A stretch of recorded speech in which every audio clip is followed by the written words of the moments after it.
Well, good day, viewers, and welcome to the Sport Wrap Show. I'm your host, Brian Munango, updating you on the latest sports news. There's a lot of things to be excited about that just went past this weekend as we look forward to another busy week. Before we do start off with the show, Italy is in Namibia, and they'll be taking on our Namibian boys at the Hage Geingob Stadium on Friday at 3 o'clock. You do not want to miss that match. It's another big one in preparations for the Africa Cup. So we'll be having a look at that. And we also do get to chat with the executive director of ACDT. She'll be telling us more about the Ace Day golf event that is scheduled to take place this Thursday. And on top of all of that, we'll be having a look at some of the events that took place this weekend, with top of the charts being the UAE Netball that the Desert Jewels won. We all know about that. So please hang tight, stay tuned as we get right into the hit list.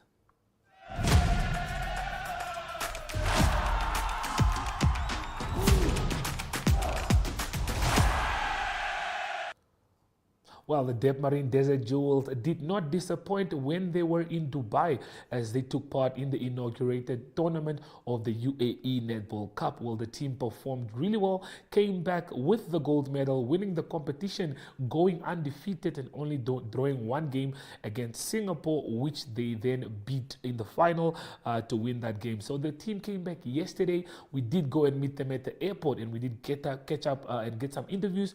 So please do stay tuned as we have a look at those. For us to go, and obviously on behalf of the team, I'd like to thank our title sponsor Debmarine for the wonderful support that they have given us, the ministry for the wonderful support that they have given us, and also the Sports Commission. Thank you very much. Without the support of institutions like yourself, it won't be possible to give these ladies the opportunity that they had to go and showcase their talent. And to the fans out there, I would like to say thank you very, very much for your support. It makes a huge difference to the team every day, getting your messages and your support. Also from the acting Africa president, thank you very much for your daily support. And the former Minister of Sport, thank you very much, ma'am, for your wonderful support also during the time. And I'm very happy for us to be able to bring this back. It was a good tournament for us. There's still a lot of hard work that needs to happen, but I'm very happy with the youngsters that came in and the way that the players played and executed. So I think all of us can be incredibly proud of our team. Okay, so we're joined by Loida, who just had a debut with the Desert Jewels, came back with a trophy. Loida, just tell us, how was Dubai, first and foremost? Dubai was very nice. Let me tell you guys, it's a very nice place. So I enjoyed it a lot. Okay, well, on the pitch, you guys did perform really well. Yes. For you as a debutant, just tell us, how was it for you gelling with the team and coming back with a trophy on your debut? Okay. So first of all, this was my first time going to play for the senior national team. So it was a bit tricky for me because as I'm not used to this international level. But then as time goes, I started chilling with the team. I started listening to the coaches. I did what they asked me to do. They didn't ask me a lot to do. They just asked me a few things to follow the game plan and follow the structures. So it was very nice. I enjoyed it, and I had fun on that pitch. So I did what I do was should. The draw against Singapore. Yes. I mean, of course, it was your first international competition with the senior women's team. Yes. How would you take that draw? Do you think it was something that was nerve-wracking and all that? How was the game itself as well? Oh, the game itself was intense from the get-go. And that draw, it was just a wake-up call for us to do much more better and to go work on things that we didn't do better like in the game. So we went and changed those things and went to go analyze what we did wrong so we could do better, and it's what we did on the finals. That's why we managed to beat them. Okay, so we're joined by Melita, another debutant for the Desert Jewels at the UAE Netball Cup. I know you're tired back in Namibia, but just tell us, how was the experience being with the Desert Jewels? We all know it's your first call-up representing the national team. So tell us, how was that for you? Thank you so much. It was amazing. It was amazing being with those ladies, honestly. We stick as a unit. We thank God for the love, for the support. and everything. It was tough, wouldn't lie. It wasn't easy, but as I said, we stick together, we push each other on and off court, and yeah. Okay, you were representing Namibia on an international level. So just tell us, for yourself personally, what did you pick up with the ladies? Is there any improvement to your game now after the exposure that you did have in Dubai? Or yeah, what did you pick up from the cup? On an international level, it's very serious, not a joke. You need to put in the hard work. You need to work extra hard and all that. And also you have to be clinical. That's what I picked up. And also you need to stick to the game plan. Listen to the coaches, execute what you're told to execute. And I also learned that you should not take too much pressure on yourself. It's just a game. Focus on the game at hand and yeah, enjoy the moment. Yeah. It was pretty hot in Dubai as well. How did you guys cope with that? Dubai was very hot, but then Dubai is developed. So everywhere we went, there was aircon and all that. But the heat outside, yo, it was really hot, like very hot. Worse than the north. Yeah, worse than the north. Good afternoon. Very much happy and excited from African Netball. And on behalf of my office and then the board and the entire members of Africa, would like to congratulate Namibia first of all for winning the first ever inaugural Cup in Dubai. And then also to Kenya, who came third. And we believe that if they could have prepared better, they could have probably also had, we could have had an Africa final at the end of the day. This is a testimony that Africa is no more whooping, what you call it, Shambok of the world. Africa is getting on the map, and we deserve to be in the top 10, especially when it comes to ranking. We just don't have the resources, we just don't have the facilities to be able to expose our players and play every time. Imagine if Namibia, for example, had an indoor facility with a sprung floor, we could have hosted our own events. It's much more better than going outside. But having said that, from Africa perspective, or what we followed as well, we followed the messages from the head of state in Namibia, the president, Ms. Nedumbo Nandi Daitwa, when she congratulated Netball Namibia on this victory, which we take it in a good faith and hope that sports now should be given the what you call it, the attention it deserves. It's time now that each country must invest in Africa's development through sports facilities. We cannot run away anymore from it. You remember when we hosted the Africa Cup, Namibia hosted in Swakopmund, we had to go to Swakopmund from the capital city just because of the facilities. So if you can have that type of facilities or resources in each region, strategic places in the country all over, our girls, our boys will be able to be exposed. And what I also need to say is that, as I said before, in Africa we have talent, but where are they? What are we doing as a country? What are we doing? Are we supporting these players to be able to also play outside in another country or in another continent, like Suncorp League, or I recently saw New Zealand also is now a very good Premier League. What are we doing as leaders in sports? So we need to change this, and implementation must be done. I trust that there is a plan in place. Swapo Party has its manifesto where they say sports facilities will be assisted. Let's do that so that we can have these girls playing outside and also provide support to their immediate families as well through sports and netball. Thank you.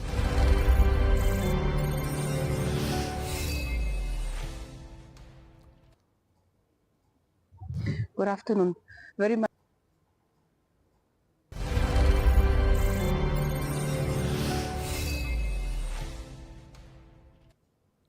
Acting Netball President, Ms. Rebecca, there with some words of wisdom, and we did definitely enjoy getting to chat with her. Well, viewers, will be going for a short break, and after that, I'll be back, and I'll be joined by the ACDT Executive Director, Sharnay Bota, who's going to tell us a little bit more about the Ace Day event that is scheduled for Thursday.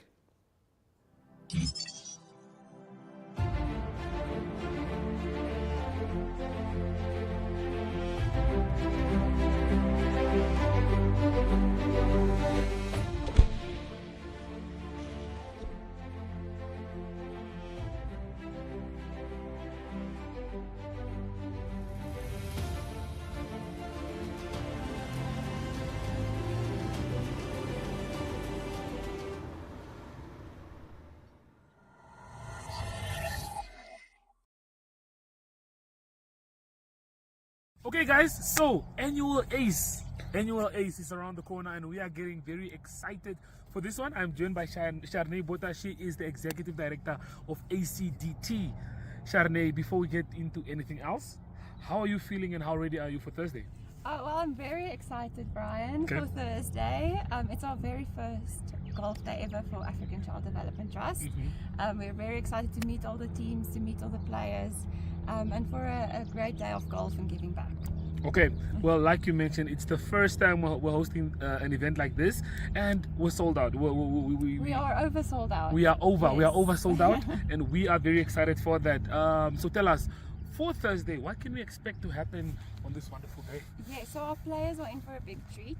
It's besides from all the gifts they receive just upon entry, which includes enjoy accommodation vouchers, memberships, a Shell fuel voucher.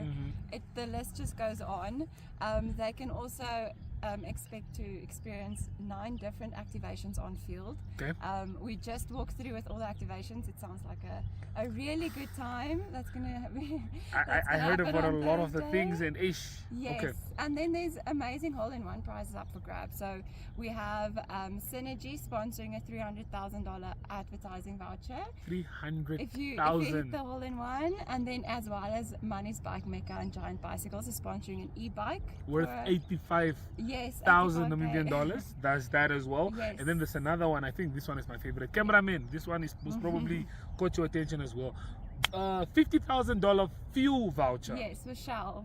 Yes, it's an amazing one. Those are just some of the I know if I prizes. could play golf, that's the one. Same. I think I can only play putt, but it's fine. Cool. But none of these would be possible without the sponsors. Of course. We have to give a massive thank you to the sponsors.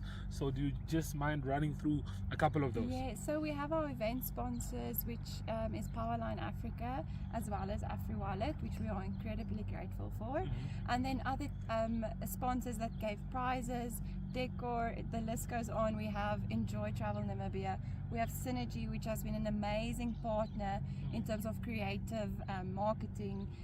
Just this whole event, it's a big thank you to Synergy for that.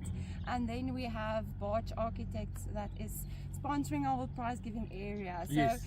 they're making it look elegant and sophisticated, and so the whole day from start to finish is very well planned, and thanks to all those sponsors. Sure. Guys, you heard it from Sharnay herself. We are all very excited for Thursday. We'll be seeing you on Thursday. Is there anything else that you'd love to leave the viewers with before we go? Yes, we have an exciting announcement that we will make at the prize giving Okay. about the next annual Ace. So if you missed your spot this year, don't worry, there's a second one.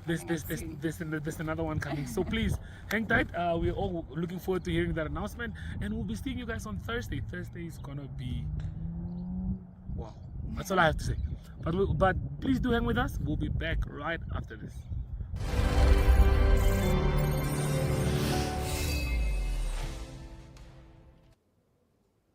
That was Sharnay Botha, the Executive Director of ACDT. And as you guys heard it from herself, on a Thursday, it is going to be big vibes at the Country Club as we get ready for their first fundraising event. It's going to be a big one, and I'm very excited to see how it all goes down. Well, moving on to our next story, as I did mention earlier, the NRU First Division Finals took place on Saturday as the curtain raiser before the match between Ailing Pumas and the Velvicha. So we'll be having a look at that, but we'll be going for a short break, and we'll be back with the weekend drop. Slow internet should be a headache of the past, yet many Namibians have connections that just aren't fast. We have a solution that might set you free. It's called Mobile LTE, and it comes with real speed. You'll enjoy up to 50 megabytes per second from just $300 Namibian a month, and free internet browsing after midnight till 6. When it comes to staying connected, this is it. Visit Paratus.Africa/Namibia or our branches nationwide and experience the thrill of better internet with Paratus by your side. Always prepared, Paratus.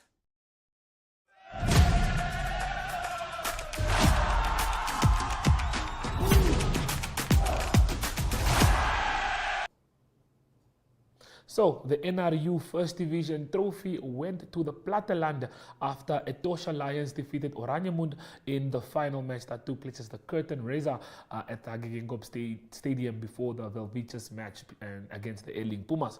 We do have some footage of that match, so please do stay tuned as we have a look at that.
is 'n force waarmee die land moet reken. Ons sukkel om manne bymekaar te kry, maar as ons hulle bymekaar het, hulle gee hart en siel vir die game. Dankie Namibia Rugby vir die opportunity. Ons waardeer dit regtig. Groete tot volgende jaar.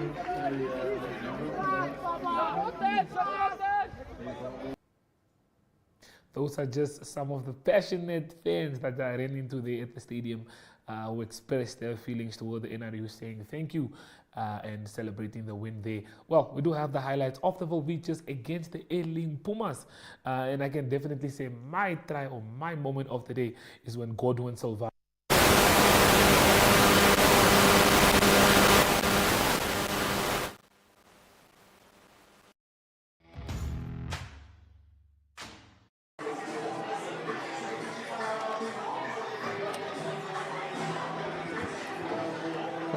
Ons kyk gou die hoogtepunte van hierdie wedstryd, vriendskaplike wedstryd tussen die Erling Pumas en voorbereiding vir Namibia se rugby toets aanstaande naweek teen Italië Vrydagmiddag 3:00 hierso in die Guggenheim Stadion. So die Pumas wat eerste op die tellbord was, het wat voorspelbaar met hierdie lynstaandryf deur Jandrey Louser gewen en die 3 wat gedruk is deur nommer 6 flank Andrei Forsier natuurlijk en Deinrich Versaghi wat die kol getref het met sy eerste doelskop, 7 punte op die tellbord. Jurgen Meyer wat daar so suksesvol meegeding het en die bal teruggewen het vir hy van hy hoërskop af. Hierso die Pumas dadelik op die aanval met hulle nommer 12 Wian van Niekerk vinnig teruggewen, vinnig deur die hande van Tiaan de Klerk en hy stuur sy mede-Namibier JC Nel oor vir die Pumas se tweede 3 wat die telling in daardie stadium 14-0 gemaak het saam met die doelskop deur Deinrich Versaghi.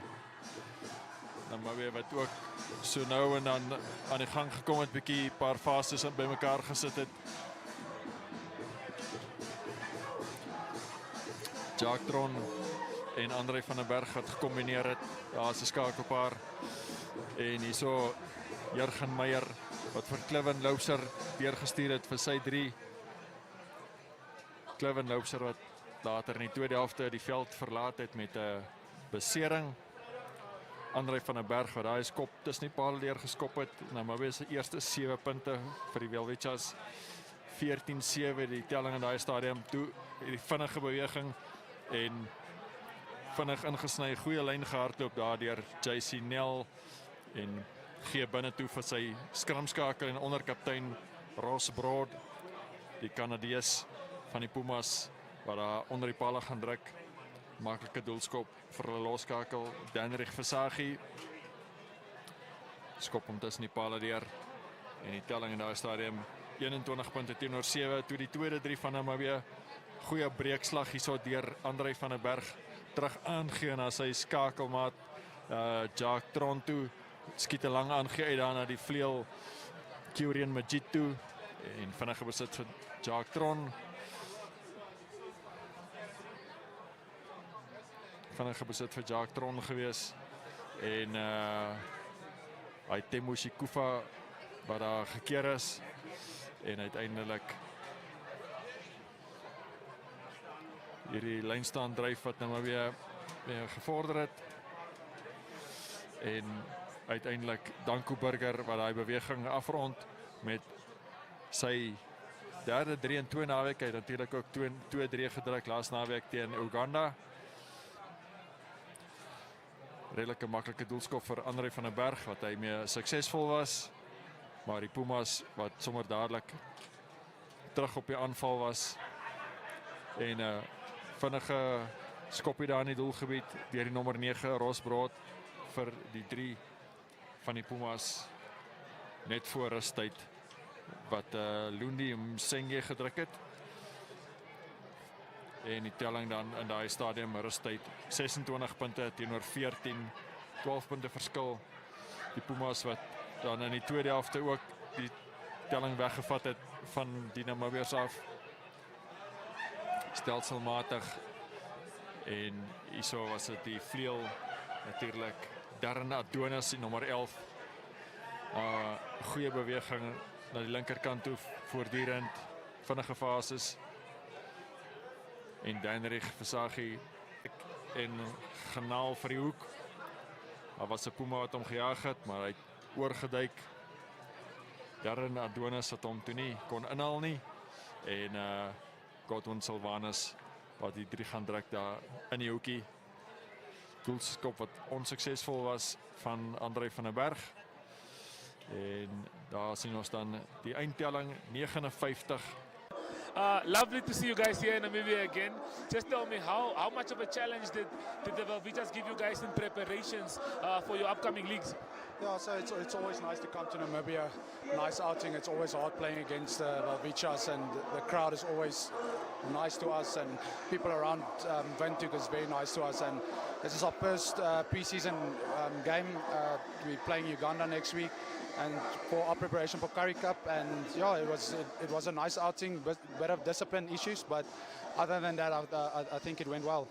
Good day everyone, time for international sports news, and starting off with tennis news first. It is tennis from the Queen's Tournament in London, and it's Carlos Alcaraz that showed he can play on all surfaces. That we knew already. He won a few times on clay, on hard court and on grass, and this time he won the Queen's Tournament in London. That was on grass.